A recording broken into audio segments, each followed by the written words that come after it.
Hey, hey, hey, welcome to AAA Wednesday, which is my weekly Q&A session where I'm answering questions you've left in the comments about the publishing industry and writing a better book. And hey, this is the first AAA session of 2024, so welcome. I hope everyone's new year is off to a great start so far. And if you're wondering, yes, Luca is here as well, listening in and also wishing everyone a happy new year. Before we get into all the great questions today, just two quick pieces of housekeeping. Number one, if you have been watching and enjoying these Q&As, please hit that thumbs up button. It takes just about a second, but helps out my channel in a big way, and I really appreciate it. Number two, if you're new here or you've been watching but aren't yet subscribed, what are you waiting for? Go ahead and hit that subscribe button. Every week, in addition to my Q&As, I give advice on the publishing industry, as that's my professional background, or I dive deep into some aspect of writing, specifically geared towards those of you who are working on novels. So if any of that interests you, we would love to have you join this amazing community. Okay, with all that said, let's dive into the first question today. Is there a cutoff for publishing credentials when querying? Last published poetry over 12 years ago, but have a novel I'm about to start querying. Typically in your author bio section of the query letter, you don't need to disclose when certain publications were. You would just say, my poetry has appeared in X magazine or journal, or my book was published by X publisher. An agent can, of course, look up that piece by you if they want to know when it was published, but they also understand that there is often a lot of time in between writers' publications. It's not necessarily a linear trajectory where you're getting something published every year. So I don't see any issue with there being a time gap from when you're querying and when you were last published. Here's the next question. My work in progress revolves around a 12th century royal family and the conflict the protagonist goes through to achieve what is rightfully hers. It's definitely historical, includes some tragic love stories, a somber tone, and is loosely fictional. But I don't know if I should describe it as a tragedy, a drama, and/or faction. Describing it as historical, factional tragedy drama makes my head hurt. There are so many terms that we can use to describe a book's genre. But if you are pursuing traditional publishing and querying literary agents, I recommend sticking to the general categories of fiction that literary agents will recognize and will be listed in their profiles as genres that they represent. So in your case, tragedy, factional, and drama aren't necessarily terms that we use from the publishing industry side of things to describe a work of fiction. When we're talking about genre, that is. Of course, those terms give us a great sense of the tone of the story, and we might use them in descriptive copy.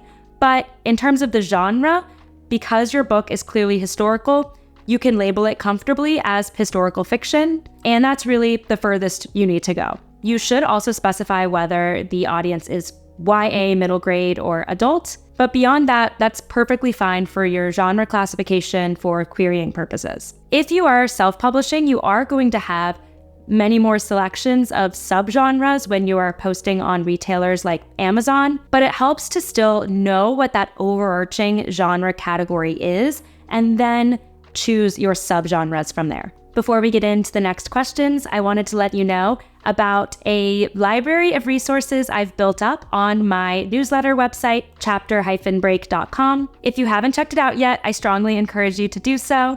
I'm giving out a lot of resources not available anywhere on my YouTube channel, including interviews with literary agents and successfully published authors, as well as deep dive editorial insights straight from my experience as a developmental book editor. I know many of you have been looking for that deeper dive content and want to hear from publishing insiders that aren't just me. So I'm trying to do all of that via Chapter Break, and I've been getting amazing feedback that you all are enjoying it. As a free bonus for signing up to my newsletter, you are going to receive a resource called my Story Self-Assessment Worksheet. It's a fun, simple quiz designed to help you look at your work in progress from a new lens and see areas you can improve on the next draft. The links to both my Story Self-Assessment Worksheet and my newsletter at large are in the description below. So don't forget to check it all out after this video. Here's the next question. Would you consider a novel set in 2020 to be historical fiction? My manuscript is a thriller that takes place during the pandemic and could be considered both contemporary and historical fiction. It's not possible for you to speak for every agent, but I'm interested in your opinion as my YouTube developmental editor. First, I am so glad that you are labeling me your YouTube developmental editor. I am truly honored to be that for you. As for your question, for historical fiction, generally, we consider that a book that is set 50 years or more in the past. So 2020 is still contemporary fiction by that standard. I know to some it might feel like historical fiction because it was like being on another world entirely, but you wouldn't classify the novel as historical unless it is taking place 50 years prior, or the majority of the book is taking place more than 50 years in the past. We have time for one more question today. If you happen to have some cover or concept art, maps, character images, any visual details of your novel, is it okay to send that with your query, or would it be best to leave that out? If you have a mock-up of a cover concept for your book, it's not necessary to send that with your query. Your book, if you are going down the traditional publishing route, will have a professional designer assigned to it.